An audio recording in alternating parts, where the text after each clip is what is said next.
All right. Looks like we are live. Confirming. Everybody can hear me all okay, right? We're all good? There we go. Okay. What's going on, folks? Ted from Nerd Immersion here, and you know the drill. We have a new Unearthed Arcana that dropped today called Arcane Subclasses, and it is a hefty boy. It is the Arcana Domain, the Arcane Archer, the Hexblade, the Conjurer, Enchanter, Necromancer, and Transmuter Wizard, and then a fan favorite, super popular homebrew option, the Tattooed Warrior Monk, and the Ancestral Sorcery Sorcerer, which to me sounds completely redundant because isn't the nature of sorcery that it comes from your ancestors. But I don't know anything about it. I haven't read it. We're going to go through it live here together. So we're going to go back and revisit, apparently, a lot of the fan favorite arcane subclasses from older editions, which is pretty exciting. And then, yeah, we'll see what happens. So I don't know. We may be doing some comparisons. I'll be honest, though, guys, I've got an hour because it's my youngest's pre-K graduation after that. So I'm pretty much capped at an hour. So we got to get into this and just start rolling. So I have seen some folks complaining about 403 issues with finding it on D&D Beyond. So let me show you how I got it. So I went to D&D Beyond. I went to the main page and I clicked Wield the New Arcane with new magical subclasses here. Then I scroll down here and I hit Download PDF. Here's the other thing. The video does not have an interview because we don't have any interviewees anymore. Because they unfortunately let Todd Kenrick go. So the video is only 11 minutes long. It's not deep dive, and it's very high level voiceover over static images cycling through. So, all right, let's dive in. We've got an hour. Okay. Arcane Domain Cleric. This came to us originally from the Sword Coast Adventures Guide and is oft forgotten as it kind of was weak. So let's see what they say. All right, here are the updates from the Sword Coast Adventures Guide. Arcane Domain spells have been revised. That tracks. Arcane Initiate now gives you expertise in the Arcana skill. That's pretty reasonable. Modify Magic is a new feature that replaces Arcane Abjuration. Okay, well, I'm liking that already. Dispelling Recovery, formerly named Spellbreaker, now uses Dispel Magic and also triggers when you remove a condition from a creature. And Arcane Mastery now lets you change the wizard spells you choose. Okay, let's take a look. So, we're just getting started for everybody here. So, level 3 Arcane Domain spells. You're going to get Detect Magic, Magic Missile, Magic Weapon, Nystul's Magic Aura. Pretty standard stuff. Counterspell and Dispel Magic, great. Arcane Eye, Leomin's Secret Chest, and Bigby's Hand and Teleportation Circle. That is a very solid representation of the wizard class in the form of cleric automatically known domain spells. Solid. I like that. All right. Arcane, yes, thank you, Drew. Everybody give a shout out to T-Rex Drew in the chat because they're the one who sent me the message that this went live. And then that's why I came on and did it, because and I'll just remind you all once again, or to derail the conversation, that please do not ever think you are bothering me if you're sending me what you believe to be news, breaking news, not seen anywhere else D&D related content. I will absolutely take it, regardless of whether I've already seen it 15 times. I want more people to send it. That's how we stay up to date on things. You guys are all my little, if we were to pull a Varys message here, my little spiders, my little birds out here in the world, providing me information when more things that I can't catch myself, you guys do. So I greatly appreciate when you send me messages because it allows me to get on top of topics that I might not normally have had a chance to. So, all right. Let's keep going. Arcane Initiate. Arcane knowledge, you gain proficiency in the Arcana skill. If you don't already have it, you also gain expertise in the Arcana skill. That's what they talked about. That makes sense. You're an Arcana Domain cleric. Cantrips. You learned 2 wizard cantrips of your choice. Whenever you gain a cleric level, you can replace one of these cantrips with another wizard cantrip. Okay, so that's pretty much standard stuff. I don't know if it's going to have any funky stuff because it doesn't say, like, they're considered cleric spells for you.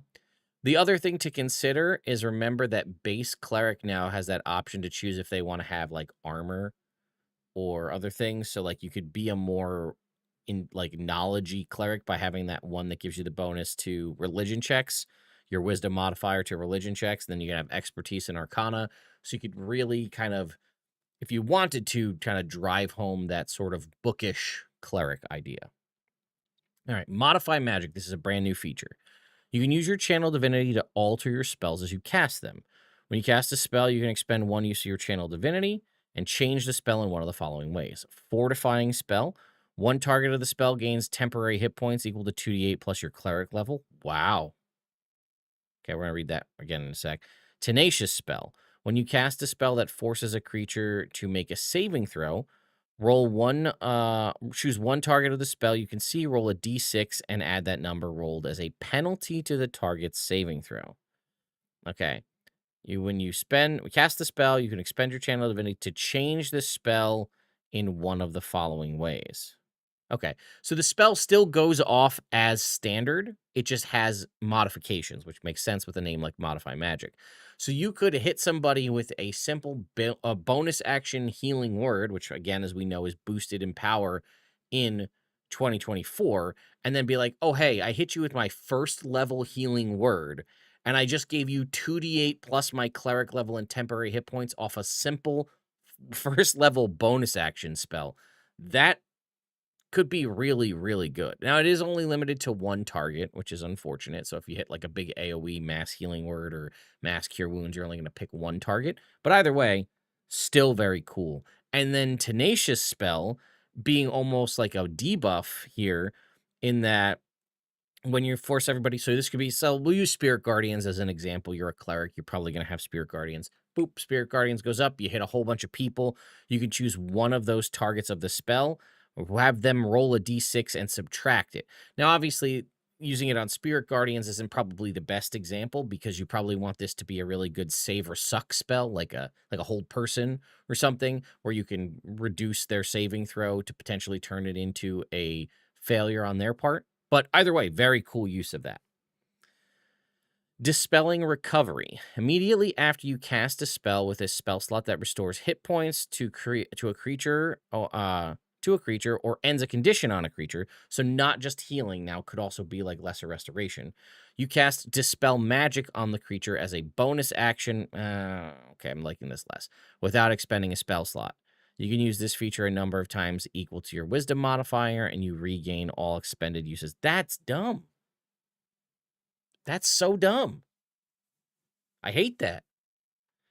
So previously, if you remember, it was if you heal somebody, basically like it ends the effects of all of like spells on them or something. I'm gonna have to actually pull up the old Unearthed Arcana or the old Sword Coast Adventures guide so we can really look at what the Arcane Domain cleric used to do, because that's gonna cleanse beneficial spells on you now too. Let's see. When you store hit points with the first spell at first level or higher, you can also end 1 spell of your choice on that creature. Okay. So, like, the concept being, like, if we use that hold person example, I hit you with a healing spell, and then I choose to end hold person on you, right? Now you're free, right? I healed you. I got 2 for 1. But now it's if I heal you, I like the addition of the ending a condition. So if I hit you with a lesser restoration, I could benefit from it too. But now I cast Dispel Magic on you, and I have to burn my bonus action to do so, which also means that I can't use it on Healing Word because this is bad. This is bad design. I don't like this. So previously with this, right, it said this level of the spell you end must be equal to or lower than the level of the spell slot used to cast the healing spell.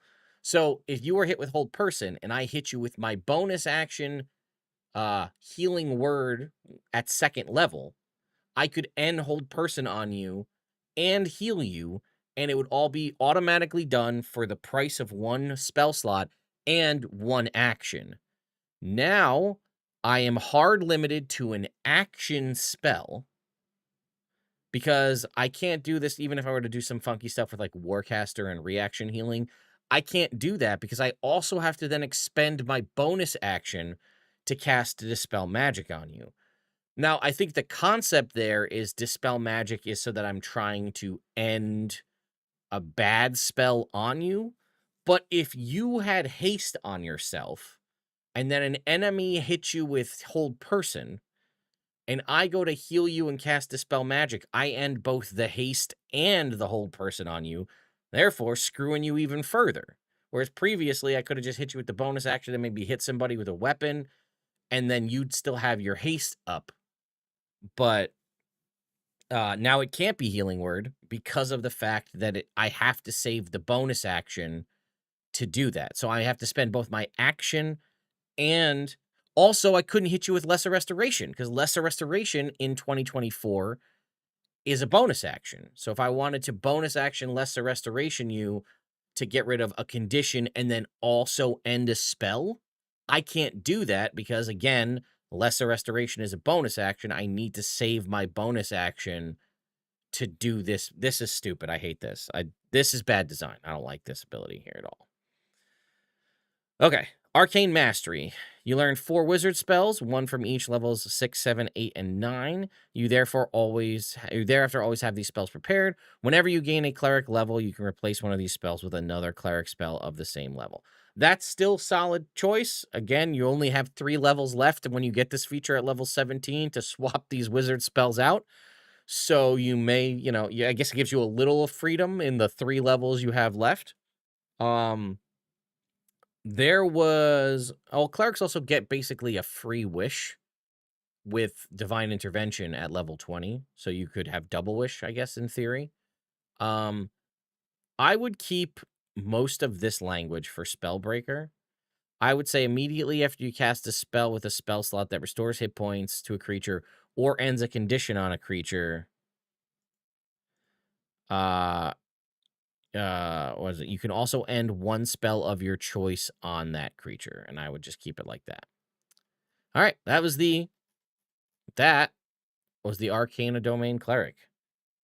It is optional, so it's fine, but it is your whole 6th level ability. So, now let's check Arcane Archer. I made a couple of videos on this. A lot of people have talked about it, how Baldur's Gate 3 did an amazing job fixing the Arcane Archer. Let's see if they took any of that design and baked it into this update. So, originally appeared in Xanathar, Arcane Archer lore now gives you the proficiency in both the Arcana and Nature skills. That's from Baldur's Gate. Arcane Shot has been redesigned. The feature now allows you to use any weapon with the ammunition property. Okay, more along the lines of Baldur's Gate as well. You now use the Arcane Shot die it grants for extra damage in the options you select. Ever Ready Shot is now available at lower levels. Improved Shot, Powerful Shots, and Masterful Shots are new features that improve your Arcane Shot die. They incorporate prior damage increases to your Arcane Shot options, but spread the increases across more levels of play. Okay, let's see what this looks like. You know either Druidcraft or Prestidigitation. Intelligence is your spellcasting ability for it. I will say Baldur's Gate did give you the option for guidance here as well, which I would throw in there because that was pretty awesome. Skills, you get proficiency in Arcana and Nature. If you already have one of these proficiencies, you instead gain proficiency with a new skill of your choice. Or with 2 other skills if you have both. Okay, so they are giving you that, freedom there to make that choice, which is nice. All right. Oh, boy. You learn 2 Arcane Shot options of your choice. Okay. You learn an additional shot at 7, 10, 15, and 18. Each time you learn a new Arcane Shot, you can replace it with an old one. Once per turn, let's see how this works. Once per turn, when you make a ranged attack using a weapon with the ammunition property, you can apply one of your Arcane Shot options to that attack. You decide to use the option when you hit a creature and deal damage to it unless the option doesn't involve an attack roll. Okay, so first of all, improvement in that it is still limited to once per turn, which is, okay. Is now tied to anything with the ammunition, which means not only does it work with crossbows, it also works with firearms. So you could use this with a pistol, a musket, longbow, shortbow, heavy crossbow, light crossbow. So some options there, which is good. I would have maybe changed the name from Arcane Archer then, though, if you wanted it to work for guns too. But either way, you can use this feature a number of times equal to your intelligence modifier per short or long rest. Okay. That's an improvement. It's not as good as the Baldur's Gate one because they just gave you a static number and it increased each time you got a feature. But intelligence modifier times per short rest is infinitely better than just 2. So I got to give them props for that adjustment. I might make it 2 plus your intelligence modifier, whatever. It's fine. This is an improvement in every way. Love that. Yes, works on blowguns too. Good point, folks. Thank you for putting that out in chat. Arcane shot die. Your arcane shot die is a d6 to start. And if it has a saving throw, it's based off your intelligence. All right, curving shot at level 7. If you make an attack roll with a weapon with the ammunition property and miss, as a bonus action immediately after the attack, you can make an extra attack with the same weapon against a different target that you can see within the weapon's long range that isn't behind total cover. It doesn't require ammunition. Okay. So, yeah, curving shot is basically you miss, as a bonus action, you get a freebie shot. That's solid. It's not bad. Also get ever ready shot at level 7. Oh, here we go. When you roll initiative and have no shots left, you get 1 for free. Okay. Also a massive improvement. Very, very good. The only thing I would do is I might make this more along the lines of, I think, is it the monk or the sorcerer? Though they changed some of the wording in the final book for 2024 where it was something along the lines of, like, if you have less than 2, you start with 2, something like that. If we were to go and let's go pull that up. I think we want is it the monk have it, maybe? Let's see what it was. This is too much, but for the monk, it was you regain focus points until you have 4 if you had 3 or lower. Something along language along that lines, but I would make it so that you had at least 2 arcane shots when you roll initiative. 1 is still better than none. Getting it here at level 7 is way better than much later on. And then at level 10, so I don't love this change either. Level 10, 15, and 18, your arcane shot dies go from a 6 to an 8 to a 10 to a 12. Previously, the damage was like 2d6 on things, and then it went up to 46 much later on. It's just an addition. It's a singular additional die, I think. Let's see what it says in the shot description. Banishing shot. All right, you magic temporarily sequesters a target. You hit creature, they take additional psychic damage equal to 1 roll of your arcane shot die. Okay, maybe they're gonna have multiple rolls. Okay, let's read. To additional psychic damage equal to 1 roll of your arcane shot die and must succeed on a charisma save or be banished. While banished, it's incapacitated as a speed of 0. At the end of its next turn, it reappears in the space it left or the nearest unoccupied space. Okay, so our banishing shot works pretty much the way it did previously. It's a little bit of extra damage, but a banishing effect is pretty powerful. Beguiling shot. Okay, you try to beguile a target. It takes additional psychic damage equal to 2 rolls of your arcane shot die. Okay, so that's a little bit like that. Must make a wisdom saving throw or be charmed by you until the start of your next turn, treating either you or one of your allies within 30 feet, your choice, as the charmer. The charmed condition ends early if the charmer attacks the target, deals damage to it, or forces it to make a saving throw. Interesting. This has some interesting repercussions in that it has you designate the charmer.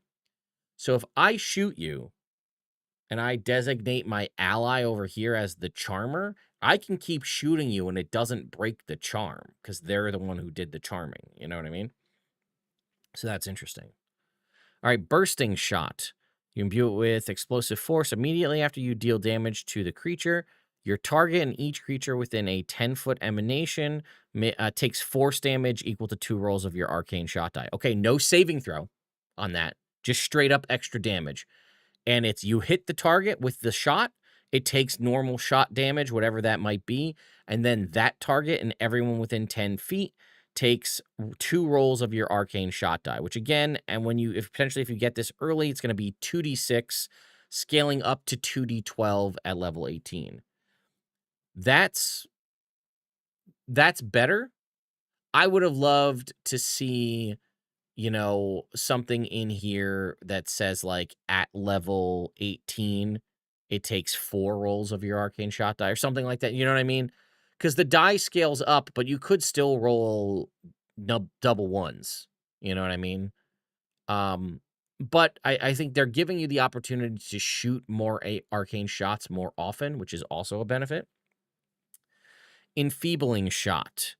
The creature you hit takes necrotic damage equal to 2 rolls of your arcane shot die. They must make a constitution saving throw or have the poisoned condition until the end of its next turn. Whenever a target poisoned in this way hits with an attack roll, it subtracts an amount equal to 1 roll of your arcane shot. Okay. From the total damage of that attack. So you hit it with enfeebling shot. I'm a little surprised to see they have to make the Constitution save so many things in 2024. Just if you do the hit, that's the trigger for the poison to activate rather than it having to hit and then also make a saving throw. But if it fails to save, it becomes poison until the end of its next turn.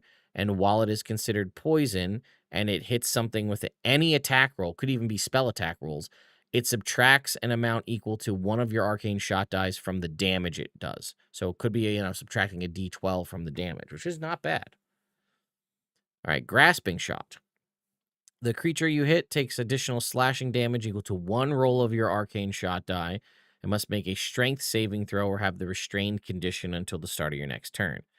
The target or a creature within reach of it can make a strength athletics check against your arcane shot DC, removing the brambles and ending the restrained condition on the target on a successful check. Okay, so grasping shot. So it seems like ones that truly lock them down or remove them from combat temporarily only do 1 roll of the die, like banishing shot and grasping shot. Grasping shot comes with a pretty powerful condition in restrain.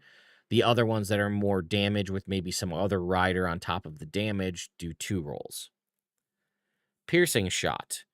When you use this option, you don't make an attack roll for the attack. Instead, the ammunition shoots forward in a 30-foot line that is 1 foot wide.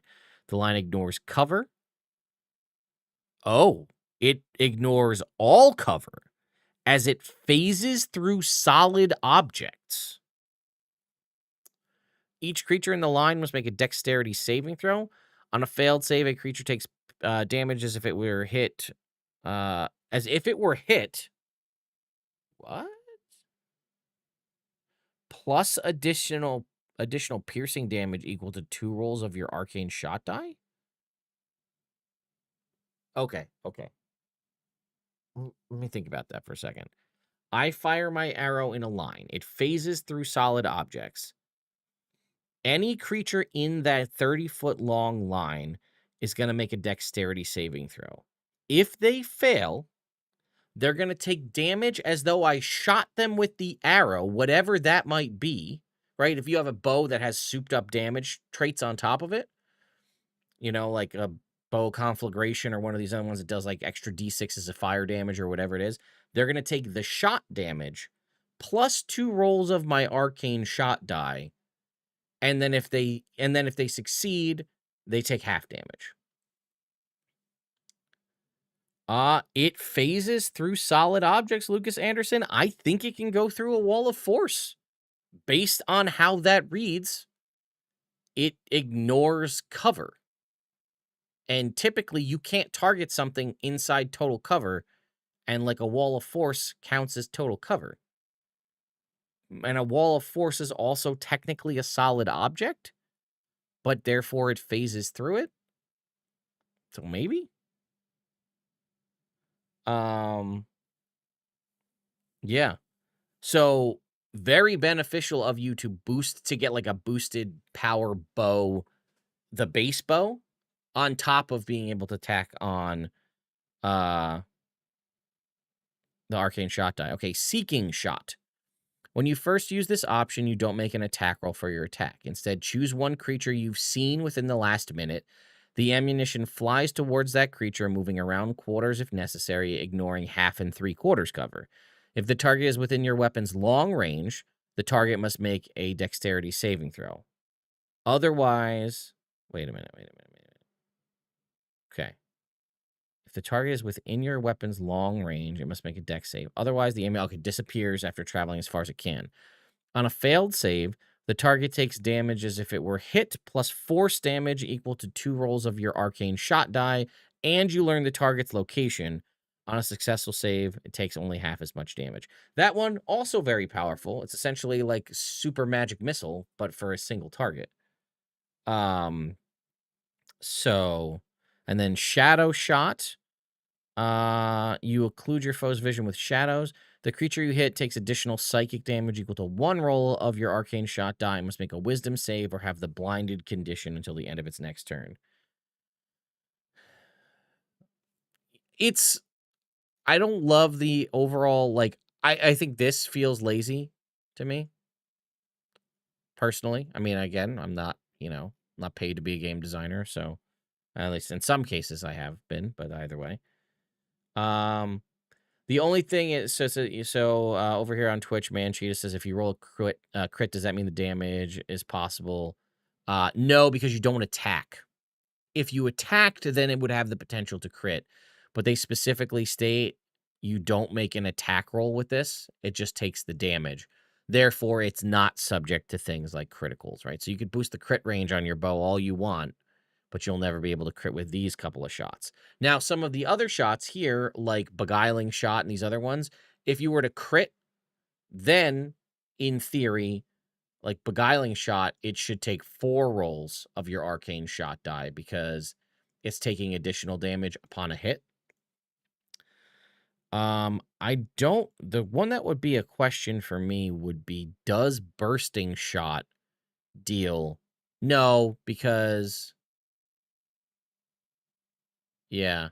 Yeah, I don't think the way Bursting Shot is written, you take double damage from Bursting Shot, because that would be wild if you crit the person you hit with Bursting Shot, and then it did a 40-12 arcane explosion. The way I read it, that doesn't happen. But any of the ones like, say, Banishing Shot, Beguiling Shot, Enfeebling Shot, Grasping Shot, if you were, and Shadow Shot, if you were to hit with those, the arcane shot die would double if you were to crit on those.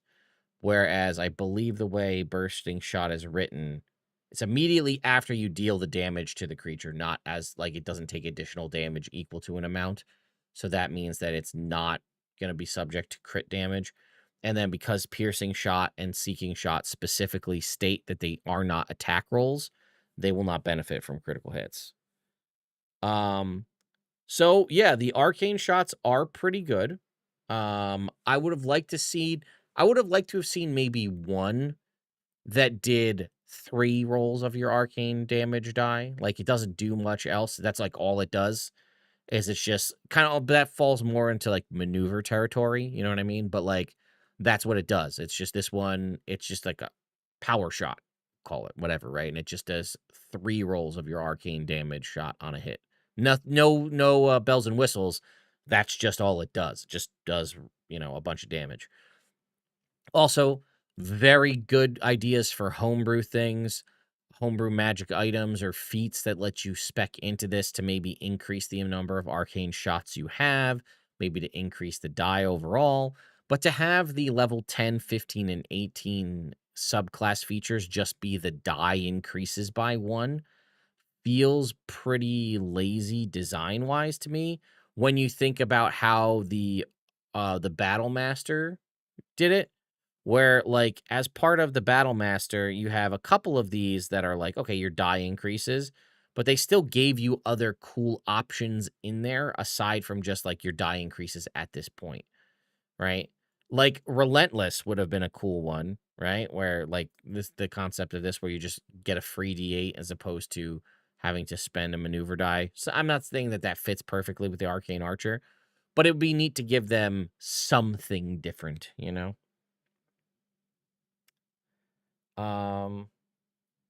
Let's see. Did they close the UA link? It doesn't seem so. People were having issues. I got it from the main page on D&D Beyond is how I seem to find it. Lots of improvement, one massive nerf, and just extreme boring after 10. Yeah, I mean, listen, I would play this class. I'll say that's the best commendation that I can give a subclass or a class. I would try this. I would give this a shot in a game and see if I enjoyed it, right? There are some classes I have absolutely no interest in playing. Some subclasses I'm like, yeah, I'm never going to do that. I would give this version of the Arcane Archer a shot in a campaign. Now, was it going to be a campaign I'm going to be playing long term? No, but maybe like a couple arc, show or like a shorter, one shot or two. I'd give it a shot. I couldn't gain access to the link, but I also don't have a D&D Beyond account. That shouldn't matter. For a veteran D&D Scion and Mystic classes, quick question for veteran D&D. Scion and Mystic classes related or different? Scion is the replacement for the Mystic. The Mystic was an older version. They deprecated the Mystic entirely. Scion is their attempt to bring back the Mystic in a newer version in 2024. I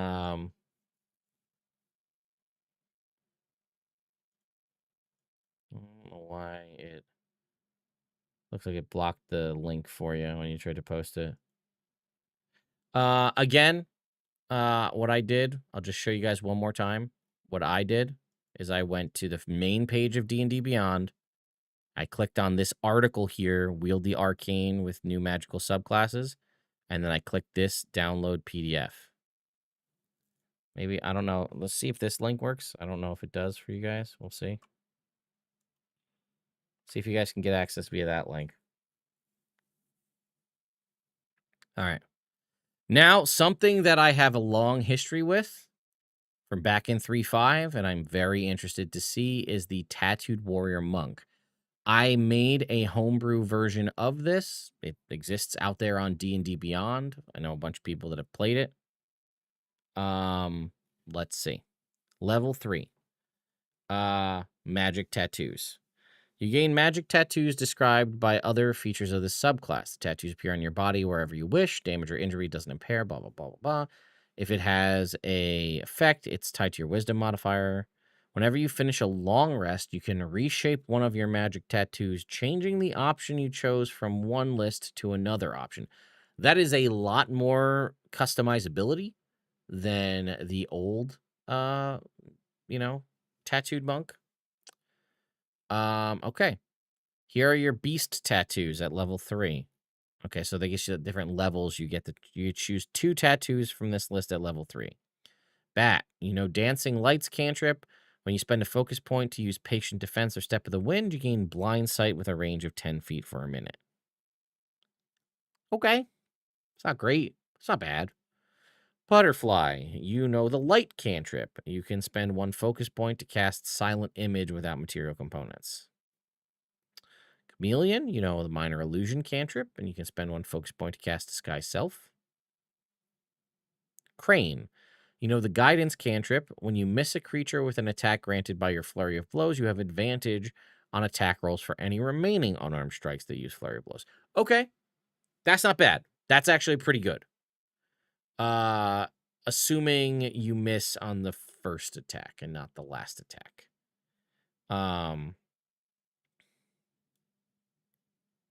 Use of Flurry of Blows. So later on, when you get 3 attacks via Flurry of Blows, this could be beneficial. Again, presuming you miss on the first one and not the last one. Horse, the message cantrip. You can expend. Okay, you don't need to give the monk Long Strider. Monks don't need Long Strider. Spider, the mending cantrip. When you hit a creature with an attack granted by your Flurry of Blows, the creature has disadvantage on its next attack roll before the start of your next turn. That's not bad. It's kind of weak, but it's not bad. Tortoise, you know the Spare the Dying cantrip. You can expend 1 focus point to cast False Life without spending material components. A little bit of, you get more temporary hit points from Uncanny Metabolism or whatever the hell it's called. I'm not too keen on what I'm seeing. What the hell is that thing called? You get it really early on. When you roll initiative, when you do so, roll your martial arts die and regain a number of hit points equal to your monk level. I thought there was one that gave you temporary hit points too. Maybe I'm making that up. But, oh, it's patient defense at level 10 here. When you expend a focus die to use patient defense, you gain a number of temporary hit points equal to 2 rolls of your martial arts die. That'll beat out False Life. Because it also, nothing seems to allow you to upcast it. It seems like you can only cast it at its first level. Unless you can make the argument that, yeah, I'm going to cast False Life at 9th level with my 1 focus point. No DM's going to allow you to do that. But if they did, then that's definitely worth it. I'd say out of all of these, Bat has some benefits, right? Because it's when you expend a focus point to use Patient Defense or Step of the Wind.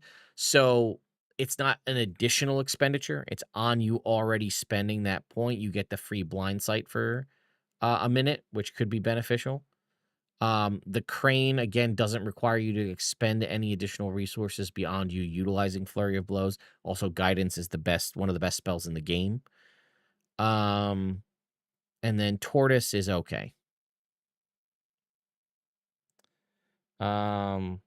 I am very much getting 2014 Elemental Monk vibes from this, 1000%.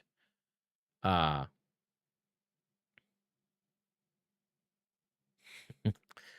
right, Celestial Tattoos at level 6. Okay. Choose a tattoo from the following options. Comet. Oh, god damn it. You spend 2 focus points to cast Find Traps, the worst spell in the whole freaking game. I cast Find Traps. Okay. What does it tell you? There's some traps. Well, where are they? I don't know. Well, how many are there? I don't know. Cool. Cool story, bro. Oh my god. A level 6 feature. Mind you, at level 6, you could have 3rd level spells if you were a spellcaster. So yeah. Not too keen on that one. Let's see. Crescent Moon. 2 points to cast Misty Step. Okay. Eclipse, 2 points to cast Invisibility. And Sunburst, 2 points to cast Lesser Restoration.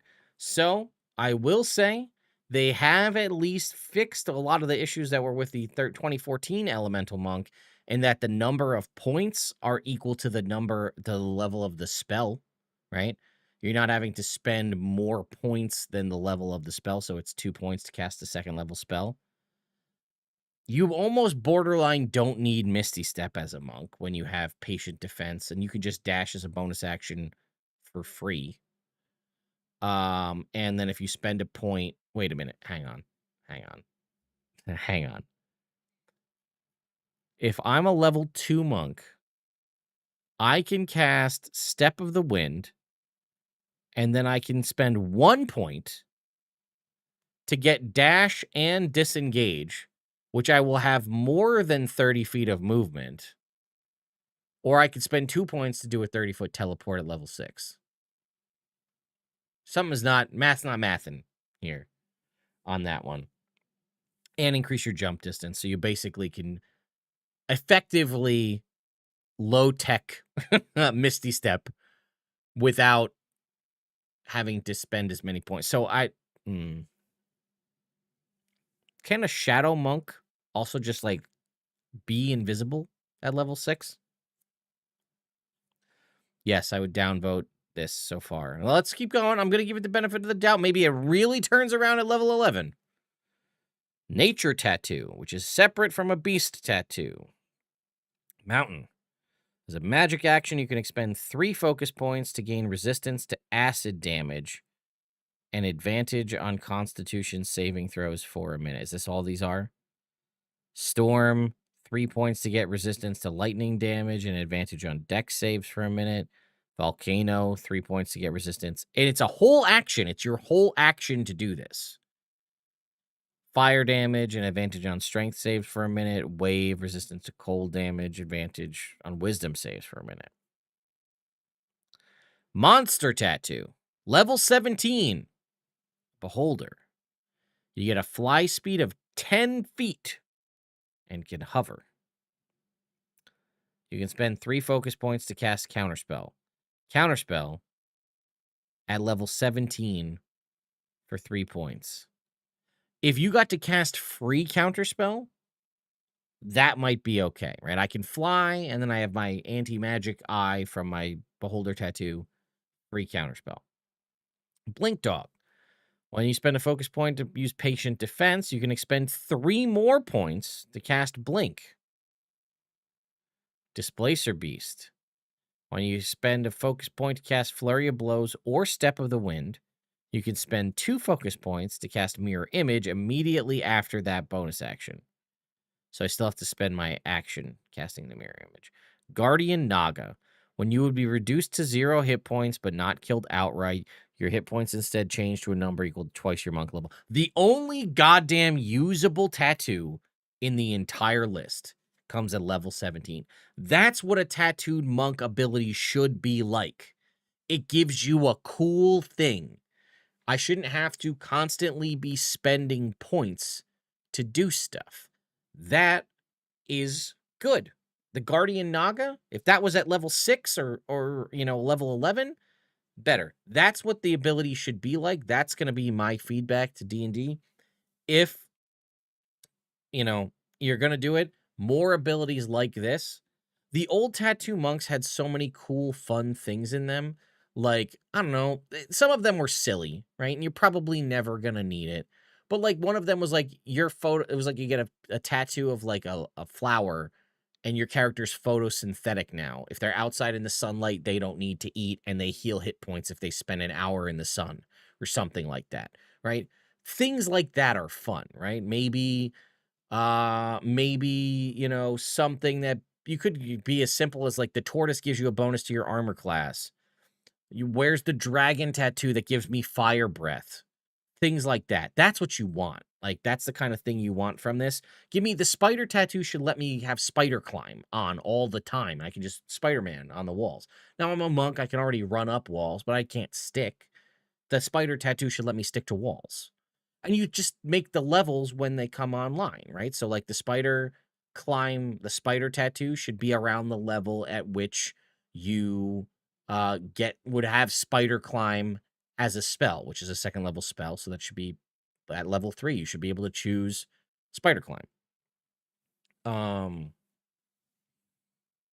But yeah, things like that, right? That's kind of what I look for in a tattooed monk. I've made one. I think I made a video on it years and years ago. We'll probably make a follow-up video to this talking about the tattooed monk specifically, kind of diving into what we think we could do to fix it.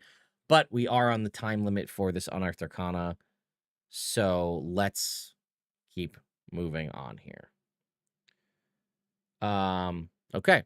Let's jump into Ancestral Sorcery Sorcerer. Bear the power of a spellcasting lineage. That's what a sorcerer is. Fine. Whatever. Your innate magic comes from a specific ancestor who wielded such awesome magical power that a fragment of their personality guides you. CB, are you listening?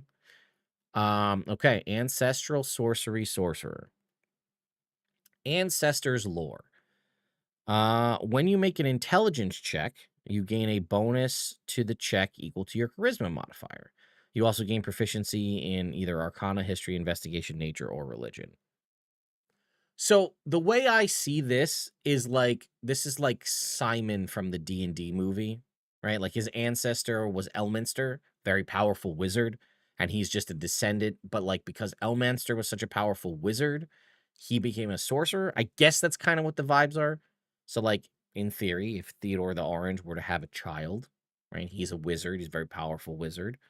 His child, potentially down the line, could be an ancestral sorcerer, sorcerer. Um, okay. So ancestors lore, that's just like a fun little thing. What are the spells you get? Command, guidance, locate object, protection from evil and good, resistance, spiritual, oh my god, spiritual weapon, magic circle, spirit guardians, divination, locate creature, legend lore, Yolan's regal presence. All right, that's a banging set of spells. Unfortunately, we are in 2024 in this, so you can't do the spiritual weapon, spirit guardians combo, but you're getting guidance and you're getting spirit guardians. You should be happy, and you're still a sorcerer at base, and you have two of the best spells out there. So, phenomenal. Love that.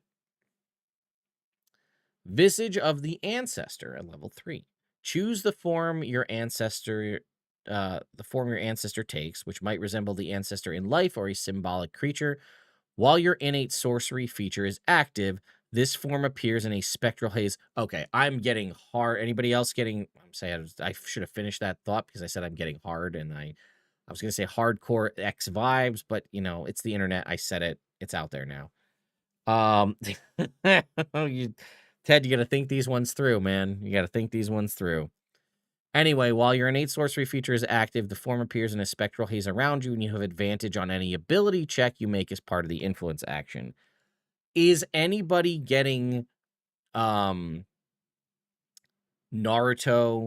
vibes? Like, what I'm imagining, if you know, you know, it's a very specific scene, but in the 4th Great Ninja War, when Naruto finally shows up on the field and Kakashi's like all beat up and he's looking and he thinks he sees Minato and he's like sensei and it's Naruto, and it's like that's the kind of vibe I'm getting. Or like any of the sort of cloak abilities from Naruto where you have like the chakra cloak all over you. That's the vibe that I get from this. Like, it's, you know, it literally says a spectral haze around you, so that's the vibe that I'm getting from that. That's just me. By the way, I think that's really badass. Shut up, Kendra. Anyway, level 6, superior spell disruption. You always have counterspell and dispel magic prepared. Great. While your innate sorcery feature is active, you can cast each spell without expending a spell slot. Okay. Oh, what? Okay, let's keep reading. Sorry. If you cast counterspell in this way, the target has disadvantage on its con save. If you cast dispel magic in this way, you have advantage on your ability checks to end ongoing spells. Once you cast either spell, okay, so you have your bonus action innate sorcery up, which is your early level sorcerer feature that gives you advantage on attack rolls or a bonus to your spell save DC. And if you have that up, you get a freebie casting of dispel magic and counterspell without expending a spell slot during that usage of innate sorcery. And the Constitution saving throw for counterspell is at disadvantage, and the dispel magic check is at advantage. And once you cast either spell, you must finish a long rest before you can cast a spell in this way again. Either way, that's a really solid ability. It's niche, right? You're gonna want to probably have your innate sorcery feature up pretty consistently as much as you can in the course of the game. But if you have it up and you find yourself in a situation where counterspell and dispel magic comes up, even if it is new 2024 counterspell, still giving them disadvantage just for you having one of your own self buffs on is pretty huge. Okay.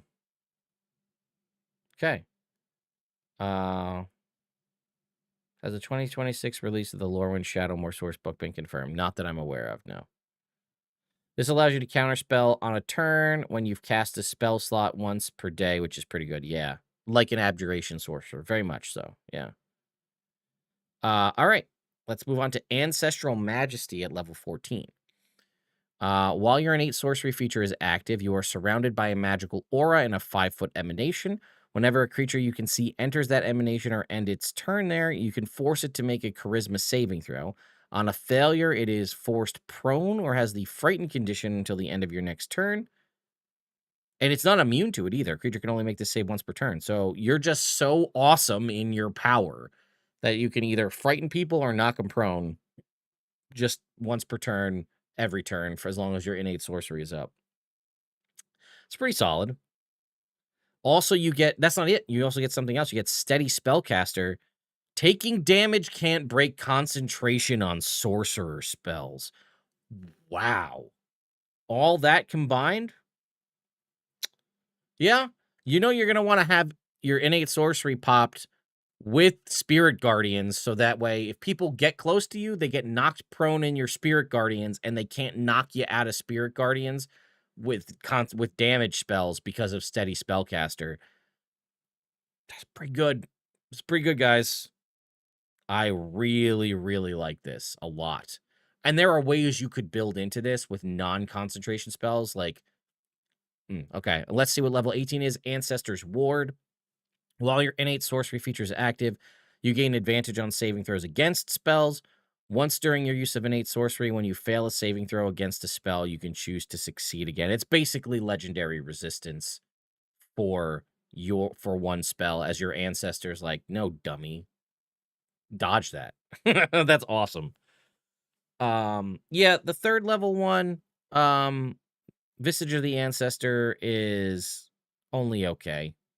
It's more flavor than anything, because you also get Ancestor's Lore up here and the spells.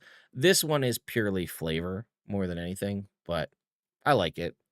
Either way, this is one of the best sorcerers we've seen. I like it quite a bit. All right, let's get our updated Hexblade. Hexblade spells have been revised. Hexblade Cursed has returned as a feature in its own right, but can also loop through spells that place a curse on a creature, such as Bestow Curse and Hex. Hungering Hex has been moved to this level, and Accursed Shield is a new feature. Unyielding Will is a new feature that benefits you in maintaining concentration.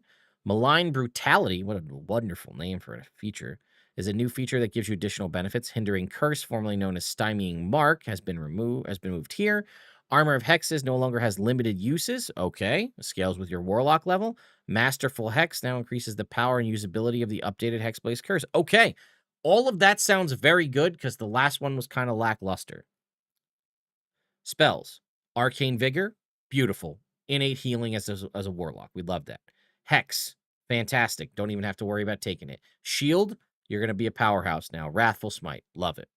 Bestow Curse, Conjure Barrage. I could take or leave Conjure Barrage, Bestow Curse, because it's going to sound like it has some synergy here. Freedom of Movement, Staggering Smite, and then more importantly, Animate Objects, Steel Wind Strike. Phenomenal choices for 9th level. All right, Hexblade's Curse at level 3. Your patron grants you the power to hinder your foes. As a bonus action, choose a creature within 30 feet. The target is cursed for a minute, during which you gain the following benefits. It ends early if you die or dismiss it. You can use this feature a number of times equal to your charisma modifier per long rest. When you cast a spell using a spell slot that curses a target, you can use your Hexblade Curse as part of the casting of that spell instead of taking a bonus. Okay. Whoa. Okay. So casting Bestow Curse or Hex also is Hexblade's Curse. When you do so, the target of the spell is the target of your Hexblade's Curse, and your Hexblade Curse's duration is either 1 minute or the spell's duration, whichever is longer. Wait, what? When you cast a spell using a spell slot that curses a target, you can use your Hexblade's Curse as part of casting that spell instead of taking a bonus action. When you do so, the target of the spell is the target of your Hexblade's Curse, and your Hexblade's Curse duration is either 1 minute or the spell's duration, whichever is longer. Okay, so I go to cast Hex on you as a bonus action, and I get to Hex you and Hexblade's Curse you at the same time, if I'm understanding that correctly. All right, what do we get for it, though? We still don't even know what we get for it. Hungering Hex. When the creature cursed by your Hexblade's Curse drops to 0 hit points, you regain hit points equal to a d8 plus your charisma modifier. What up, Shane? Thank you for the Prime sub over on Twitch. So you drop to 0 hit. That creature drops to 0 hit points. You don't have to kill them. They just have to go to 0 hit points. You get a d8 plus your charisma modifier and healing. Accursed Shield. While you aren't wearing armor or wielding a shield, you gain a +2 bonus to AC while you are within 10 feet of the target cursed by your Hexblade's curse. I don't like that one. That's kind of dumb, but whatever. You just get a bonus to AC when you're within 10 feet of the target of your Hexblade's curse, but you can't be wearing armor or wielding a shield. But you're a warlock, you get innate usage of light armor? Okay. Huh. Okay, whatever. I mean, honestly, the fact that you get Hexblade's curse and Hex on the same time and you can get healing, like, that's even enough to save yourself the bonus action. A cursed shield is whatever, but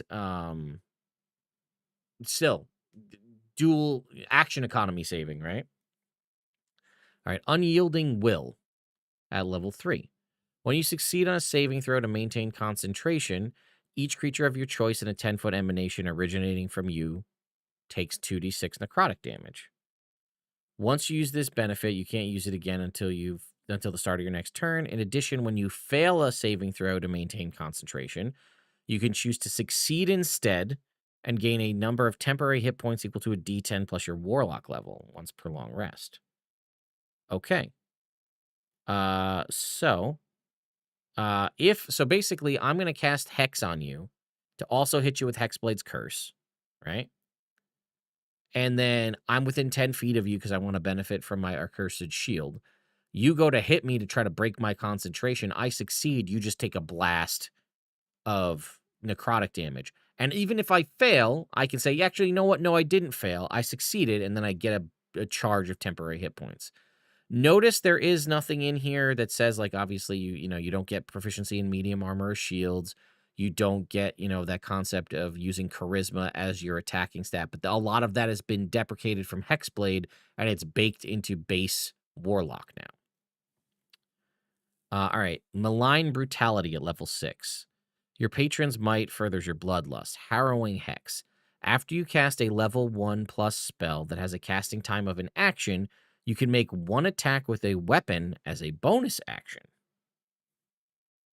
That's just a freebie thing. There's nothing tied to that. You just do that. You cast a first level spell, and then you just make a bonus action attack. Hindering Curse. When you hit the target cursed by your Hexblade curse with an attack roll, the target has disadvantage on the next saving throw it makes before the start of your next turn. And then also, when the target of your Hexblade's curse ends its turn within 30 feet of you, you can move up to your speed straight towards the target. That's not a... What? When the target of your Hexblade's curse ends its turn within 30 feet... Ends its turn 30 feet or further from you, I'm sorry, you can move up to your speed straight towards the target. That is not a reaction. That is your full movement speed. Now, it obviously would provoke attacks of opportunity, but it doesn't, there's no action economy tied to that. You can just do that. Full movement speed.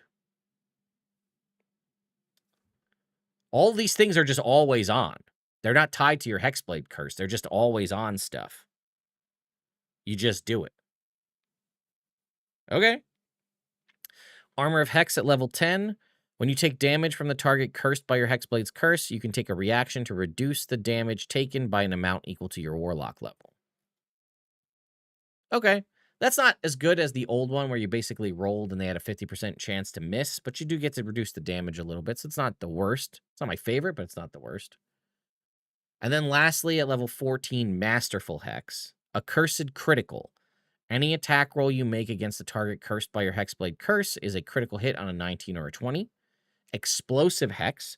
When you deal damage to a target cursed by your Hexblade's curse, you can cause your curse to explode with sinister energy.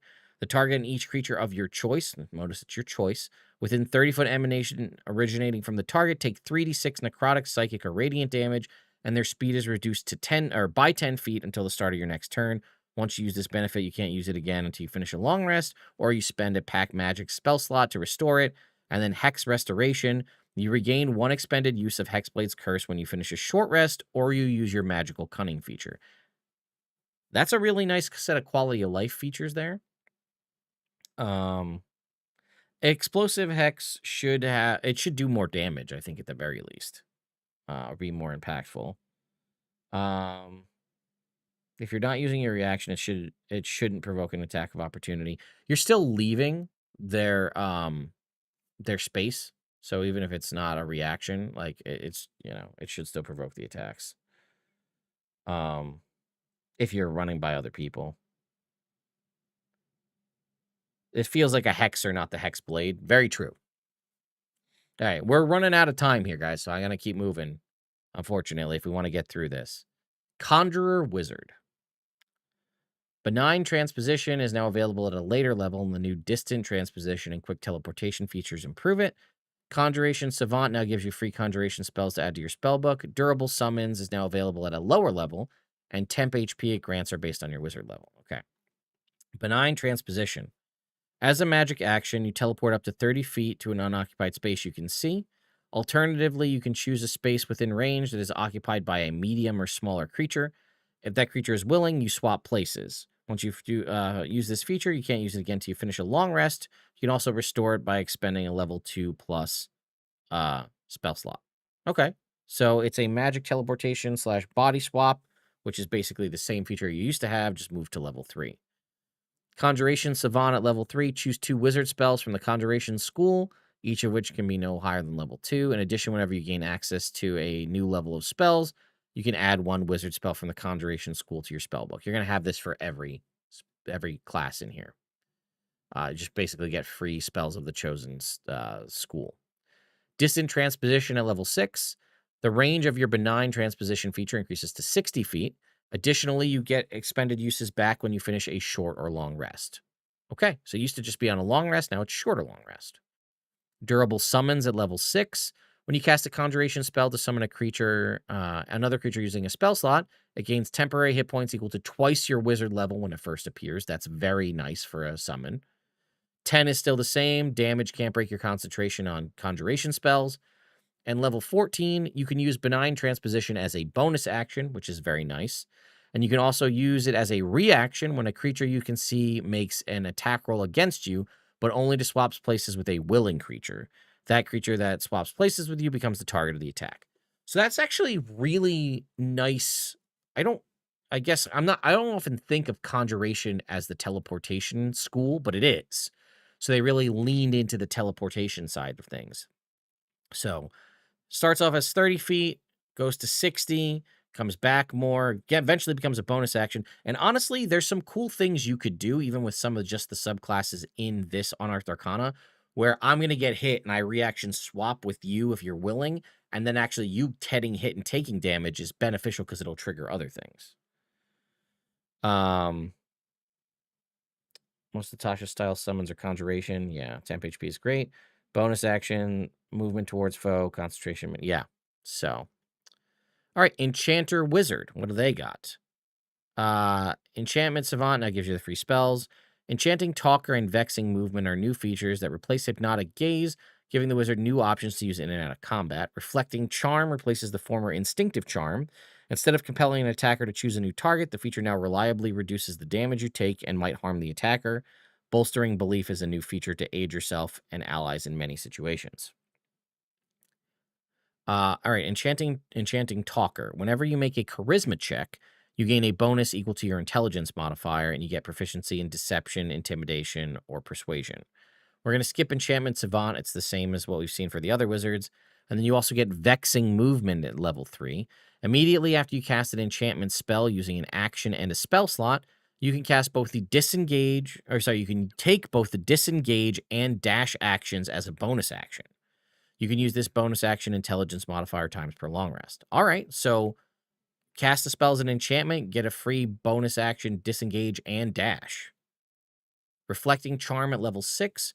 When a creature within 30 feet of you, you can see hit you with an attack roll. You can take a reaction to reduce the damage you take by half and force the attacker to make a wisdom saving throw against your spell save DC. On a failed save, the attacker takes psychic damage equal to half your wizard level plus your intelligence modifier. Once you use this reaction, you can't use it again until you finish a long rest, or you spend a level 2 plus spell slot to restore it. So, okay. But it's when they hit you with a spell, period. Not like, and it's not tied to anything. You could just cut the damage and then possibly spin some damage around on them. Split enchantment at level 10. When you cast an enchantment spell such as Charm Person, that can be cast with a higher level spell slot to target an additional creature. Increase the spell's effective level by 1. This is essentially what they changed Twin Spell to. So it's the same kind of a thing, but only for enchantment spells. And then Bolstering Belief at level 14. You always have Power Word Fortify prepared. Power Word Fortify is a very powerful spell. With this feature, you can cast the spell without expending a spell slot, and each target of the spell has advantage on saving throws to avoid or end the charmed, frightened condition, while it has hit points granted by this spell. And this is until you finish once per long rest. Okay? All right, this is the one I'm most interested about here, is the Necromancer Wizard. And I think my wife and my son just got home, so we're going to have to run through this quick. Necromancy Spellbook is a new feature that's designed to replace Grim Harvest. Grave Power, Undead Secrets, Death's Door are new features. Undead Thralls has been designed to utilize the Summon Undead spell. We know what Necromancy Savant is. Necromancy Spellbook. You have resistance to necrotic damage just flat out at level 3. When you cast a Necromancy spell using a spell slot, choose yourself or a creature you can see within 30 feet of yourself. Gain a number of temporary hit points equal to the level of the spell slot plus your intelligence modifier. It's only okay. Grave Power at level 6. When, while holding your spellbook, when you use Arcane Recovery, your exhaustion level, if any, decreases by 1. That's very big. Overwhelming Necrosis. Damage from your wizard spells and wizard features ignore resistance to necrotic damage. I like that. Level 6 Undead Thralls. You always have Summon Undead prepared and can cast it once without expending a spell slot.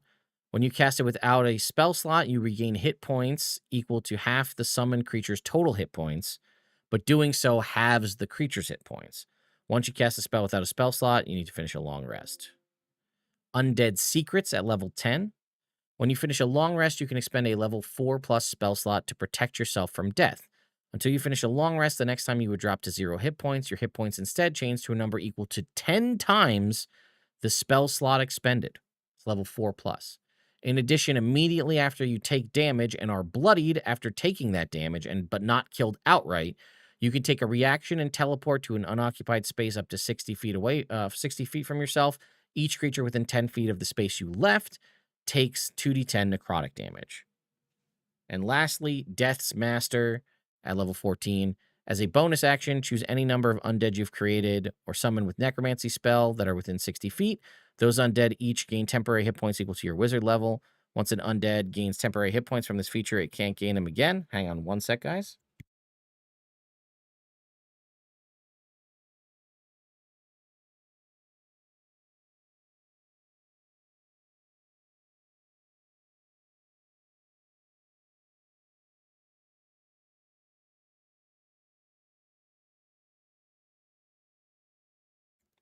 All right, and lastly here, Harvest Power. When you use Grim Harvest, the creature gains temporary hit points. When you use Grim Harvest, the creature that gains temporary hit points gets the following features, which last until the end of the target's next turn, has advantage on attack rolls, has advantage on the next saving throw it makes, and that's it. Well, unfortunately, I'd love to cover Transmuter Wizard, but I can't do it now, so I'm going to have to call it here. And I'll have to make a separate live stream maybe tomorrow and cover it then because I got to run. But yeah, Necromancer is weak, but it is solid support. So anyway, thank you all so much for watching. I'll see you all next time.